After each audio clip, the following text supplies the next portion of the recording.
Students, today we are going to start the chapter 4th of Geography, Agriculture. Student, what is the meaning of agriculture? Agriculture यानी कि कृषि, खेती. आप जितने भी स्टूडेंट्स मुझको सुन रहे हैं उनमें से कई स्टूडेंट्स या मैक्सिमम स्टूडेंट्स जिनके फैमिलीज़ या जो खेती से जुड़े हुए हैं, गांव में एग्रीकल्चर से जुड़े हुए हैं, उनको पता है कि खेती क्या होती है, कृषि क्या होती है, एग्रीकल्चर कैसे की जाती है, उसके क्या क्या प्रोसेस हैं.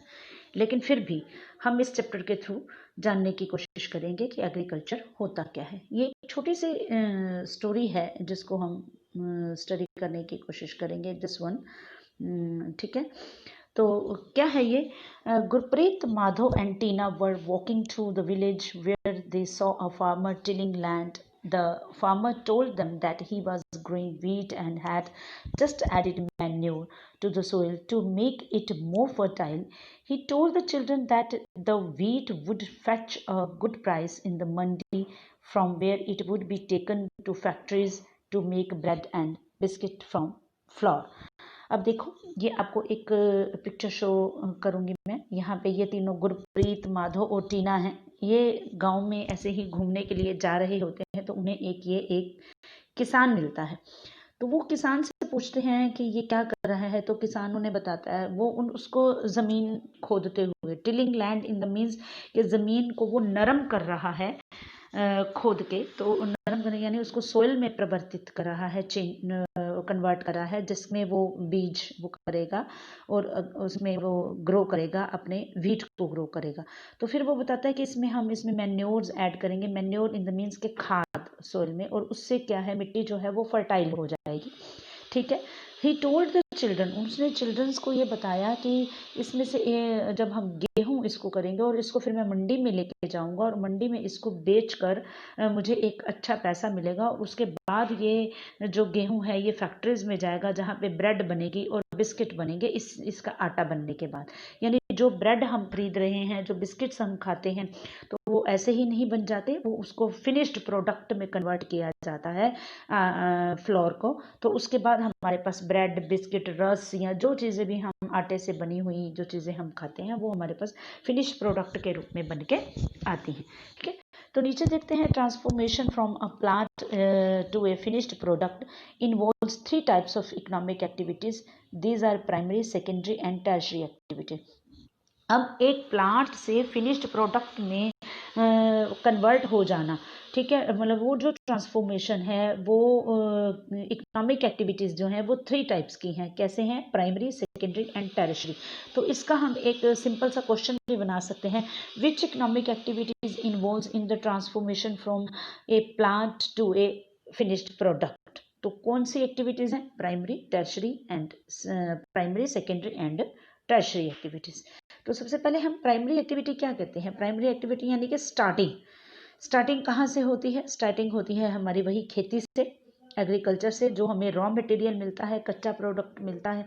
तो उसके बाद फिर सेकेंडरी के बाद टर्शियरी. प्राइमरी एक्टिविटी क्या है ये आप अंडरलाइन करते जाइए. जिस टाइप दिखे ये है सेकेंडरी है एंड थर्ड है टर्शियरी एक्टिविटीज़ है. ठीक है. तो इसको देखिए. Primary activity include all those connected with extraction and production of natural resources. यानी जो प्राइमरी एक्टिविटीज है स्टार्टिंग, हम उनको एक्सट्रैक्ट करते हैं और फिर production of the natural resources की प्रोडक्शन होती है. उनमें क्या आता है? एग्रीकल्चर है, फिशिंग है, gathering are goods of examples है. ठीक है. तो वो प्राइमरी एक्टिविटीज़ है जो स्टार्टिंग एक्टिविटी होती है. और सेकेंडरी एक्टिविटी क्या है? देखिए, are connected with the processing of these resources. अब इन रिसोर्सेज को जो प्रोसेस है उनको प्रोसेस में जब लाया जाता है, मैन्युफैक्चरिंग ऑफ स्टील. अब उससे क्या होता है? Manufacturing of steels. अब प्राइमरी एक्टिविटीज़ के बाद, रॉ मटेरियल के बाद, जब किसी चीज़ को, जैसे स्टील है, बेकिंग ऑफ ब्रेड है, वेविंग ऑफ क्लॉथ है, जैसे कॉटन आ गई. ठीक है. कॉटन से जब क्लॉथ को वेव किया गया, क्लॉथ कपड़ा बनाया गया, तो वो कहाँ पे आते हैं? वो सेकेंडरी एक्टिविटी में आते हैं. आटे से ब्रेड बनी, वो सेकेंडरी एक्टिविटी में आ गई. ठीक है. तो टर्शियरी एक्टिविटी में क्या है? Tertiary activities provide support to the primary and secondary sectors. अब टर्शरी एक्टिविटीज़ में क्या होता है कि जब इनको ट्रांसपोर्टेशन की जाती है, ट्रेड किया जाता है, बैंकिंग है, इंश्योरेंस है, एडवर्टाइजिंग। अब मान लो ब्रेड बन गई, बिस्किट्स बन गए, अब उनको ट्रांसपोर्ट कर दिया गया, एक जगह से दूसरी जगह पे भेज दिया गया, ठीक है, पैसा लगा दिया गया, वो बाज़ार में, मार्केट में आ गया, बूथ्स पे आ गया, तो वहाँ से हमने परचेज कर लिया, हमने खरीद लिया, तो वो टर्शरी एक्टिविटीज़ में आता है, ठीक है। तो नेक्स्ट देखते हैं, ये देखिए वर्ड ओरिजिन। आप देखिए एग्रीकल्चर वर्ड कहाँ से निकल के आया। The word agriculture is derived from the Latin word ager और एग्री मीनिंग सोइल और कल्चर मीनिंग कल्टीवेशन, यानी कि सोइल में, सोइल के साथ कल्टीवेशन करना, यानी उस कल्चर को एग्रीकल्चर कहा जाता है या कल्टीवेशन कहा जाता है। एग्रीकल्चर जो है वो एक प्राइमरी एक्टिविटी है। It includes growing crops, fruits, vegetables, flowers and rearing of live stocks. Rearing और लाइव स्टॉक्स यानी कि जहाँ पर लाइव स्टॉक यानी कि एनिमल्स जो हैं वो खाना खाने के लिए, अपने भोजन के लिए, घास खाने के लिए जाते हैं, दैट इज रेयरिंग ऑफ, यहाँ जानवरों को पालना और उनको उनके खाने के लिए, चरने के लिए जिनको लेके जाया जाता है। तो एग्रीकल्चर एक प्राइमरी एक्टिविटी है, ये आप इसको अंडरलाइन कर लीजिए, ठीक है। ये आपका आंसर बनता है यहाँ से लाइव स्टॉक तक, ठीक है। तो देखिए नेक्स्ट है, और हम ये देखते हैं कि 50% of persons are engage in agriculture activity. World में 50% जो पर्सनस हैं वो एग्रीकल्चर एक्टिविटी में एंगेज है, यानी खेती करते हैं। और 2/3 इंडिया की पॉपुलेशन जो है वो स्टिल डिपेंडेंट ऑन एग्रीकल्चर।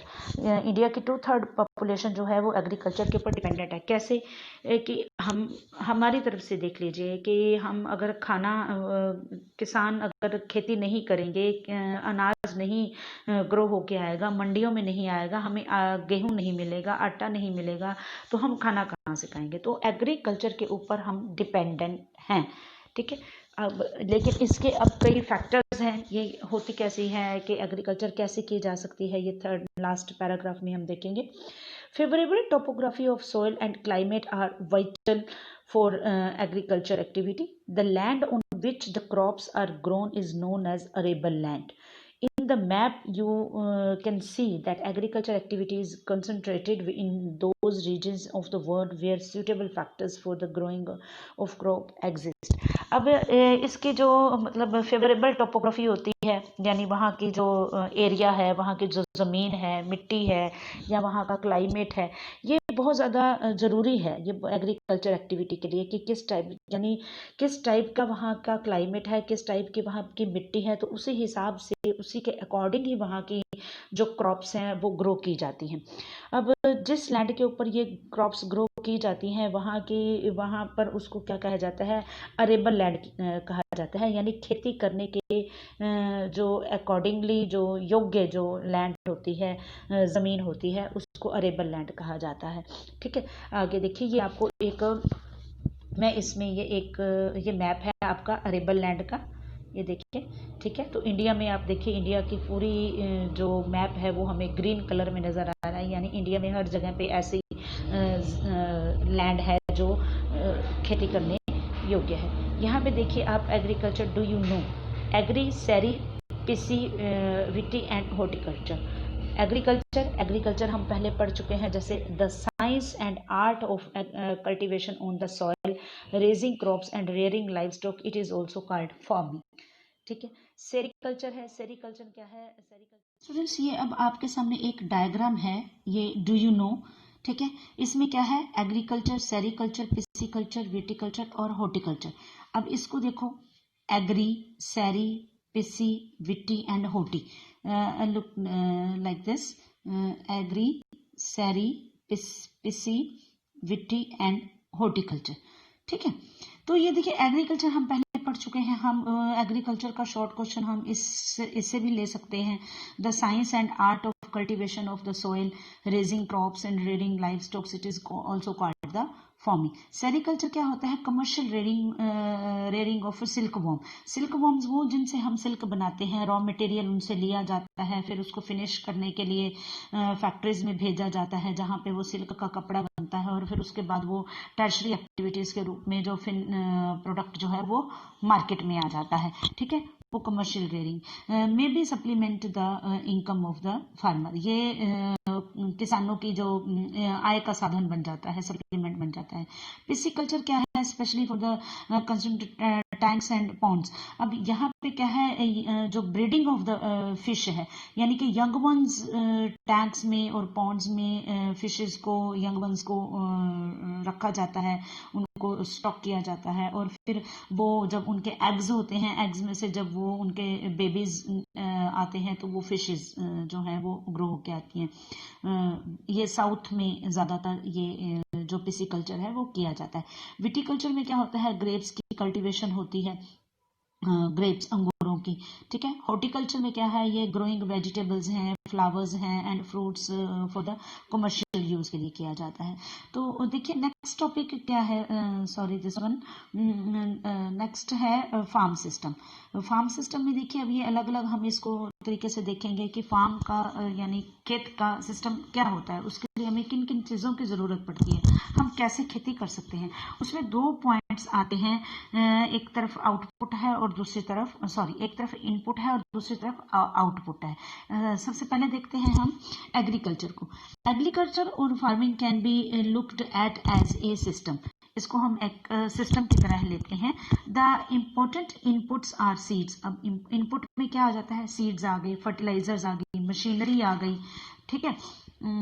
ये देखिए, ये आपके सामने ये एक जो पिक्चर्स बनी हुई हैं, डायग्राम बना हुआ है, ये मैं आपको समझाती हूँ। पहले हम इस पैराग्राफ को कंप्लीट कर लेते हैं। लेबर है।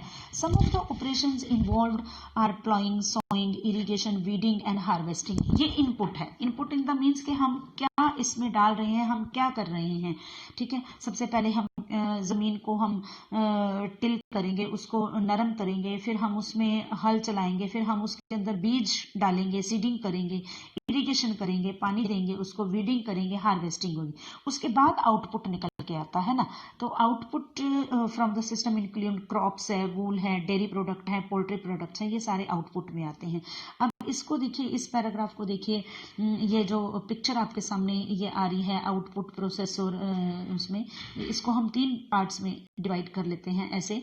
इनपुट में आ गया मशीनरी, सीड्स एंड केमिकल्स, ठीक है। प्रोसेस में क्या है? ये देखिए, प्लोइंग हो रही है, सोइंग हो रही है, स्प्रे किया जा रहा है, ठीक है। आउटपुट में क्या है कि ये फिनिश प्रोडक्ट क्रॉप होकर हमारे सामने आ गया, ठीक है। तो ऐसे ही इधर नीचे ये वाला हम देखते हैं। ये ह्यूमन इनपुट क्या है और फिजिकल इनपुट क्या है।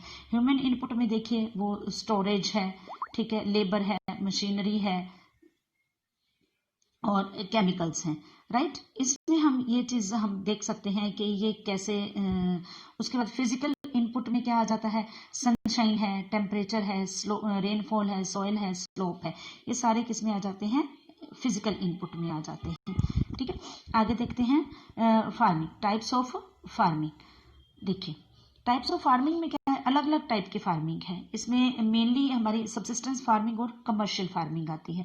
सब्सिस्टेंस फार्मिंग का मतलब क्या होता है कि किसान जब अपने घर के लिए, अपनी अर्निंग के लिए, यानी अपनी जीविका जिसे कहा जाता है, अपने गुजारे के लिए जो फार्मिंग करता है, उसको हम सब्सिस्टेंस फार्मिंग कहते हैं। सब्सिस्टेंस फार्मिंग की भी 2 टाइप्स हैं, एक इंटेंसिव सब्सिस्टेंस एग्रीकल्चर और एक प्रिमिटिव सब्सिस्टेंस एग्रीकल्चर, ठीक है। तो इसको हम देखेंगे। सबसे पहले farming is practised in various ways across the world depending upon the geographical conditions. अब फार्मिंग जो है वो की जाती है पूरे वर्ल्ड में, डिपेंड करता है वहाँ की जोग्राफिकल कंडीशन कैसी है, डिमांड, प्रोड्यूस की, प्रोडक्ट की डिमांड कैसी है, लेबर कहाँ कैसी मिलती है, लेवल ऑफ टेक्नोलॉजी कैसी है। Farming be classified into 2 main. अब ये 2 भागों में बांटी जा सकती है, वही subsistence farming and commercial farming. तो सबसे पहले हम सब्सिस्टेंस फार्मिंग को देखेंगे। This type of farming is practice to meet the needs of the farmers family. यानी फार्मर्स जो हैं वो अपनी फैमिली की ज़रूरतों को पूरा करने के लिए जो खेती करते हैं उसको सब्सिस्टेंस फार्मिंग कहा जाता है। Traditionally low level of technology and household labour are used to produce on small output. Subsistence farming can be further classified in intensive, subsistence and primitive. Intensive में देखिए क्या आएगा, ये देखिए इंटेंसिव में हम इंटेंसिव को हम कैसे पढ़ेंगे? The farmer cultivates a small plot of land using simple tools. अब किसान जो है वो अपना एक छोटे से खेत को छोटे अपने स्मॉल टूल्स के साथ उसको उसमें खेती करता है। और and more labour climate with large number of days with sunshine and fertile soil permit growing of more than one crop annually on the same plot। ठीक है, rice is the main crop. अब यहाँ पे वो क्या करता है कि ज्यादा जब धूप वाले सनशाइन वाले जो डेज होते हैं तो उसके हिसाब से वो जो मिट्टी होती है उसको हम कहते हैं सॉइल्स परमिट द ग्रोइंग, तो वो अलाउड करती है कि एक ही साल में एक ही जो क्रॉप होती है वो ग्रो की जाए, और उसमें से चावल की खेती जो है वो सबसे ज्यादा मेन मानी जाती है। अदर क्रॉप्स इंक्लूड वीट है, मेज है, पल्सेस हैं, ऑयल सीड्स हैं, इंटेंसिव सब्सिस्टेंस फार्मिंग में आते हैं। ठीक है, और ये ज्यादातर thickly populated area monsoon regions में होती है, साउथ ईस्ट में, ईस्ट एशिया में होती है। प्रिमिटिव सब्सिस्टेंस एग्रीकल्चर क्या होती है? देखिए, यानी कि प्राचीन जो तरीके से जो खेती की जाती थी उसमें शिफ्टिंग कल्टीवेशन आती है। शिफ्टिंग कल्टीवेशन हम पहले पढ़ चुके हैं, उसमें हिस्ट्री में भी पढ़ चुके हैं कि शिफ्टिंग कल्टीवेशन से पता चलता है कि एक जगह से दूसरी जगह पे जाके खेती करना। ठीक है, और नोमैड्स के बारे में, हम जो नोमैदिक लोग होते थे जो इधर उधर अपने जानवरों को लेके घूमते रहते थे और जहाँ पे रुक जाते थे वहीं जाके वो खेती कर लेते थे। ठीक है, सब्सिस्टेंस फार्मिंग में प्रिमिटिव सब्सिस्टेंस एग्रीकल्चर में ये आता है। शिफ्टिंग कल्टीवेशन क्या है? शिफ्टिंग कल्टीवेशन ऐसी होती है, देखिए this one, it is practice to thickly forested Amazon areas of Amazon basin में, right, Amazon basin tropical Africa में, parts of south east Asia and north east Asia में there are the areas of heavy rainfall and quick regeneration of vegetation. ये उन areas में होती है जहाँ पे ज़्यादा रेनफॉल होती है और जल्दी से वेजिटेशन ग्रो कर जाती है। अब इसमें क्या होता है कि एक plot of land is cleared by felling the trees and burning them. एक ऐसा एरिया ले लिया जाता है, वहाँ पे उन पेड़ों को गिरा दिया जाता है और उन पेड़ों को ट्रीज को जला दिया जाता है। जलाने के बाद जो उसकी राख होती है, the ashes are then mixed into the soil. अब उस जो मिट्टी होती है वहां पे मिक्स हो जाती है और क्रॉप्स यानी वहां पे कौन सी होती है, मेज है, यैम है, पोटैटोज हैं और कसावा है, आर ग्रोन, वहां पे ग्रो कर दीजिए। अब उसके बाद क्या होता है, जब मिट्टी अपनी फर्टिलिटी को खत्म कर देती है, खत्म हो जाती है, और उसके बाद जमीन जो है वो उसको छोड़ दिया जाता है कुछ टाइम के लिए, और कल्टीवेटर्स क्या करते हैं, एक जगह से दूसरे प्लॉट के ऊपर चले जाते हैं, दूसरी जगह पे चले जाते हैं खेती करने के लिए। अब इसी शिफ्टिंग कल्टीवेशन को स्लैश एंड बर्न एग्रीकल्चर भी कहा जाता है। यानी उस अब आपको मैं दूसरे तरीके से समझाती हूँ कि शिफ्ट क्या होता है, एक जगह पे से हट के दूसरे जगह पे जाके रुकना या दूसरी जगह पे जाके रहना। ठीक है, तो ऐसे ही करते हैं कि पेड़ों को गिरा दिया प्लॉट पर, उनको जला दिया, उसकी राख को मिट्टी में मिक्स कर दिया। मिट्टी में मिक्स करने के बाद उस समय वहां पे जो क्रॉप हुई, उस वो क्रॉप कुछ टाइम के लिए, वो एक ही टाइम के लिए होती है, फिर वो मिट्टी जो है वो अपनी फर्टिलिटी खत्म कर देती है और उस प्लॉट को छोड़ दिया जाता है, फिर एक साल के लिए, कुछ टाइम के लिए, और दूसरी जगह पे जाके खेती कर दी जाती है। फिर जब वहां पे यही वाली कंडीशन होती है तो अगेन अनदर प्लेस पर चले जाते हैं ये शिफ्टिंग कल्टीवेटर्स। ठीक है, अब नोमैडिक हर्डिंग क्या होती है? नोमैडिक हर्डिंग से हम यही समझते हैं कि वो लोग जो एक जगह से घूम घूम के एक जगह से दूसरी जगह पे जाकर खेती करते थे। The practised in the semi arid and arid regions of Sahara, central Asia and some parts of the India like Rajasthan, Jammu and Kashmir. In this type of farming, herdsmen move from place to place with their animals or fodder or water along defined routes. वो अलग अलग जगह पे अलग अलग यानी कि एक डिफाइंड रूट्स की तरफ जाते थे। डिफाइंड रूट्स होते हैं, उनके रास्ते जो होते हैं ना, रूट्स जो होते हैं वो फिक्स होते हैं, अपन जानवरों के साथ वहां पे निकल जाते थे। ठीक है, this type of movement arise in response to climatic constraints and terrain. Sheep, camel, yak and goats are most commonly reared. अब यहाँ पे ये क्या है, क्या करते थे कि इनके पास जो शीप्स होते हैं, इनके ऊंट होते हैं, यॉक हैं, बकरियां हैं, गोट्स हैं, इनको ये पालते हैं। और ये जो मतलब पालने वाले होते हैं ना, ये जो हर्डर्स होते हैं, ये तो इनको इनसे ये जो जानवर ये जो अपने साथ रखते हैं, इनको इनसे क्या मिलता था, दूध मिलता था, मीट मिलता है, वूल मिलती है शीप से, हाइड्स हैं, उनके चमड़े जो है वो मिलते हैं, और अदर प्रोडक्ट्स मिलते हैं इनको हर्डर्स को। और ये प्रोडक्ट्स जो है इनकी फैमिलीज में यूज किए जाते हैं, यानी उनको जीवन जीने के लिए ये चीजें यूज की जाती हैं। ठीक है, उसके बाद आती है कमर्शियल फार्मिंग।